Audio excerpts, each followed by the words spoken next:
sentirnos todos sin diferencia alguna.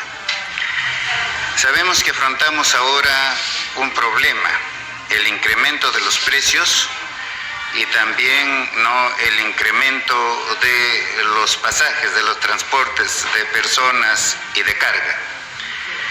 Como todo el mundo lo sabe, esta situación no es solamente para el Perú, sino para el resto del mundo y que se debe a la guerra que existe entre los países Rusia y Ucrania, que ha determinado el incremento del precio del petróleo y como consiguiente de los combustibles en general. Se incrementan estos, se incrementan también los precios de los productos, especialmente de los productos de primera necesidad. Sin embargo, internamente nosotros estamos tomando algunas medidas, así por ejemplo con la Unión Nacional de Transportistas y con la Confederación de Transportistas del Perú. El día de ayer el Ministerio de Transportes ha llegado a un acuerdo a fin de que levanten la huelga. Y ese acuerdo consiste en que el Estado se compromete a simplificar, a acelerar la devolución del impuesto selectivo al consumo que se hace a los transportistas, que duraba 70 días y ahora puede durar 30 días. La devolución, se ha acordado, se realizará mediante la modalidad de depósito en una cuenta bancaria. Se extenderá también la devolución a los transportistas del servicio de transporte regular de personas de ámbito regional. Mayores informaciones nos va a proporcionar ahora el ministro de Economía. También se ha acordado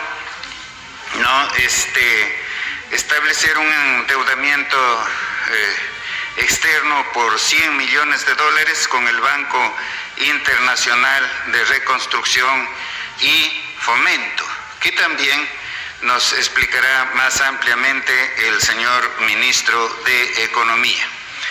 Veremos igualmente el estado de emergencia del sector turismo. Tenemos aquí a nuestro ministro de Turismo, de Comercio Exterior y Turismo, para que nos explique este punto. Le cedo entonces la palabra al señor ministro de Economía. Gracias, Premier. Buenas tardes, señores periodistas. La medida que es además una medida transversal dentro de las medidas que estamos tomando ante el incremento de los precios internacionales que están afectando a nuestra economía. Hay medidas transversales como lo que se menciona de la inclusión de combustibles, que son los más usados por los sectores de menores ingresos, y el transporte de carga y de pasajeros. En ese sentido, como parte de los acuerdos que hemos llegado y como una medida transversal para, obviamente, mitigar el impacto del aumento de los combustibles a nivel internacional que termina impactando en nuestra economía, estamos incluyendo, como ya se mencionó esta semana, al Fondo de Estabilización de Precios de Combustibles, las gasolinas de 84, las gasolinas de 90, el diésel. Además, estamos tomando una medida en relación al bono del gas, que va a pasar de 20 a 25 soles, con lo cual va a beneficiar a más de 800.000 familias y además comedores populares.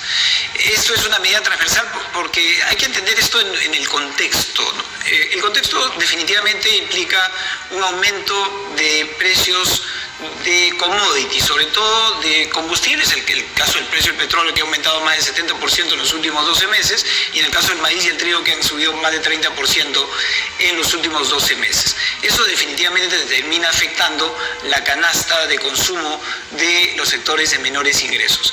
Si bien es cierto, nuestro país lo está haciendo mejor que el resto de países. Nuestra inflación anualizada está alrededor del 6%, comparada con países como Brasil, que tiene una inflación del 10%, o Colombia con 8%, o Estados Unidos mismo con 7.9%. Es necesario tomar medidas de tipo focalizado y de manera temporal, porque este choque de precios internacionales se estima que es un choque temporal. En ese sentido, en el Consejo de Ministros hemos discutido hoy y estamos consensuando medidas de este tipo, sobre todo focalizadas, por ejemplo, en ollas comunes y en beneficiarios de los programas sociales. Los montos exactos y la medida específica la vamos a anunciar la próxima semana, pero ese es el enfoque que estamos dando. Es un enfoque, sobre todo, repito, de manera focalizada y de manera temporal.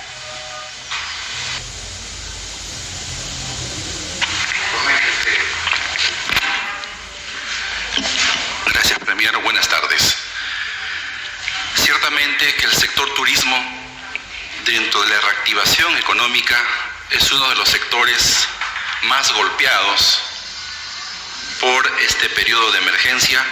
El turismo internacional, el turismo interno, en toda la cadena de valor, estamos hablando de regiones que dependen mucho del turismo en su actividad económica, la red de hoteles, hospedajes, los restaurantes, lo tan valioso de nuestra gastronomía y cocinas regionales, pero también los guías de turismo, los porteadores, las agencias, transporte ligado al turismo, es decir, toda la actividad centrada. Reconocemos de la afectación. Saludamos como gobierno que se haya decidido, por ejemplo, el incremento de aforos, casi al 100% en total, que permite que el sector vaya reactivando con la apertura de la economía. Eso significa no solamente el sector vinculado al turismo, sino visto como gobierno, mejorar los temas importantes en los aeropuertos, mejorar conectividad, son desafíos que tiene el sector. Por eso, hoy la Presidencia del Consejo de Ministros ha decidido una medida muy importante respecto a la ampliación del plazo hasta septiembre para poder adjudicar, presentarse al FAE-MIPE, que es un instrumento de financiamiento de un tope de 400 millones de soles para el sector microempresarial y la pequeña empresa vinculada al sector turismo.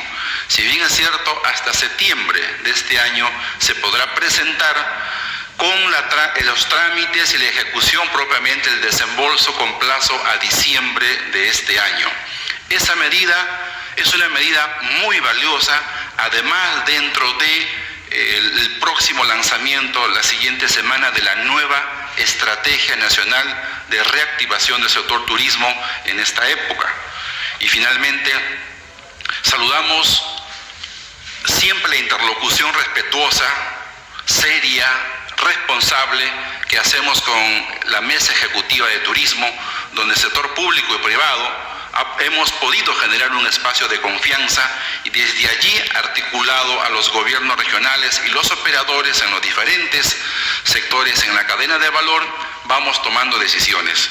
En las próximas horas el gobierno está evaluando cómo corresponde la eventualidad de la declaración de emergencia del sector turismo a fin de manera articulada, tanto el gobierno, las instancias de gobierno regional, el sector privado, en toda la cadena de valor, podamos tomar medidas razonables que puedan reactivar el sector turismo en todas nuestras regiones, turismo internacional, el turismo interno, así como los diferentes activos donde estamos convencidos que nuestro gobierno de estabilidad jurídica, de reactivación y de ahora tener también muy positivamente los aspectos sanitarios y epidemiológicos, poder seguir reactivando. Ese es el compromiso del presidente Pedro Castillo y del gobierno.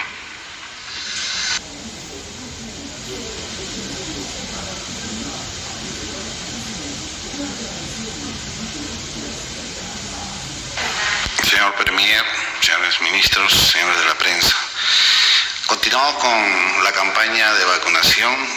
Ya estamos avanzando en esto. En la primera dosis hemos logrado un 87.33%, en la segunda dosis un 79%, en la tercera dosis un 43.26%. Este fin de semana se ha hecho una campaña bastante agresiva, hemos tenido 36 horas de vacunación. Nuestra meta, hemos logrado un 91% de lo programado este fin de semana, hemos coberturado 363.724 dosis de vacuna contra la COVID-19. Pero quisiera también anunciar algo, creo que tenemos noticias buenas. San Juan del Lurigancho tendrá un nuevo y moderno hospital. Luego de más de 5 años de espera y gracias al trabajo conjunto de las autoridades del gobierno central, local y la sociedad civil, el nuevo hospital será una realidad. En cumplimiento a lo dispuesto por el presidente de la República, Pedro Castillo Terrones, el Ministerio de Salud, a través del Programa Nacional de Inversiones en Salud, otorgó la viabilidad de este importante proyecto que beneficiará a más de 1 millón de personas de San Juan del Lurigancho y la zona este de Lima. El nuevo hospital de San Juan del Lurigancho contará con una infraestructura moderna y segura. Se construirá sobre un terreno de más de 35.000 metros cuadrados con una inversión de alrededor de 620 millones de soles. El proyecto contempla la instalación de 280 camas de hospitalización y aproximadamente 70 consultorios, así como servicios médicos de mediana y alta complejidad, como unidad de cuidados intensivos, cuidados intermedios, salas de operaciones, salas de rayos X, ecografía, mamografía, tomografía, densitometría ósea, resonancia magnética, banco de sangre, hemodiálisis, quimioterapia y otros servicios con un equipamiento de punta. Para el sector salud, es una prioridad que el proyecto avance y pronto podamos tener el expediente técnico e iniciar la obra. Confiamos en que todos los involucrados sigamos impulsando de manera conjunta el proyecto para cumplir con los acuerdos y lograr los objetivos finales y poner este nuevo hospital al servicio de la ciudadanía. Ya tenemos la venia también del Ministerio de Economía y Finanzas para poder elaborar el expediente técnico y empezar la obra. Muchas gracias.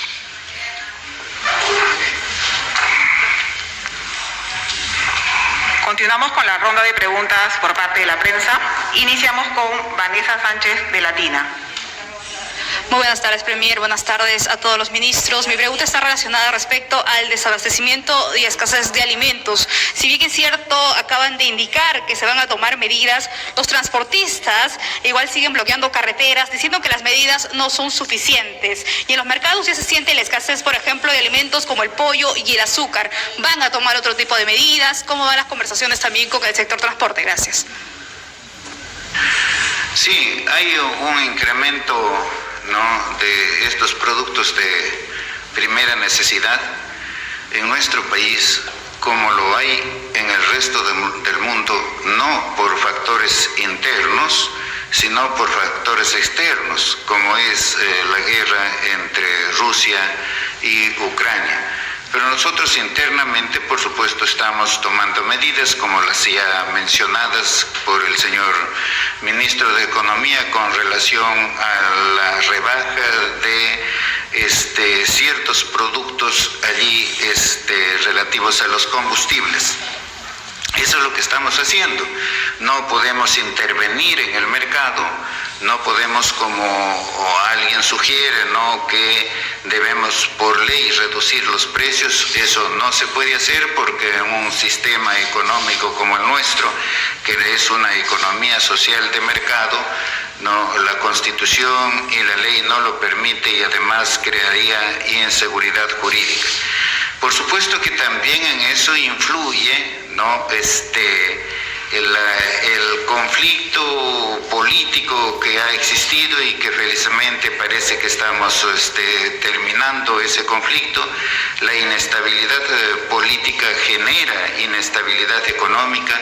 Hay que entender eso, hay que trabajar todos conjuntamente por resolver nuestros problemas. Son muchísimos los problemas que tenemos, viajamos permanentemente por el interior del país. ¿Y qué cosa nos dice la población allí? ¿No? Nos dice, no tenemos agua, no tenemos desagüe, no tenemos pistas, no tenemos veredas, no tenemos electricidad, y si la tenemos por horas. Los colegios algunos no se encuentran bien afiatados, los hospitales no escasean, ¿no? Esa es pues nuestra realidad. Entonces conviene, ¿no?, que todos nos pongamos de acuerdo aquí para poder afrontar estas necesidades que tiene el país ahora, especialmente esta de los precios de los productos de primera necesidad, ¿no? Si bien es cierto, sube los precios de algunos productos, pero a su vez baja de otros. Por ejemplo, sube el precio del pollo, pero baja el precio del pescado, ¿no? Especialmente en este momento, fíjense ustedes, del jurel. Entonces, hay que acostumbrarnos a consumir también esos productos marinos que nos puede proporcionar nuestro mar. Sin embargo, frente a la escasez, Premier, por favor, porque en los mercados, frente a la escasez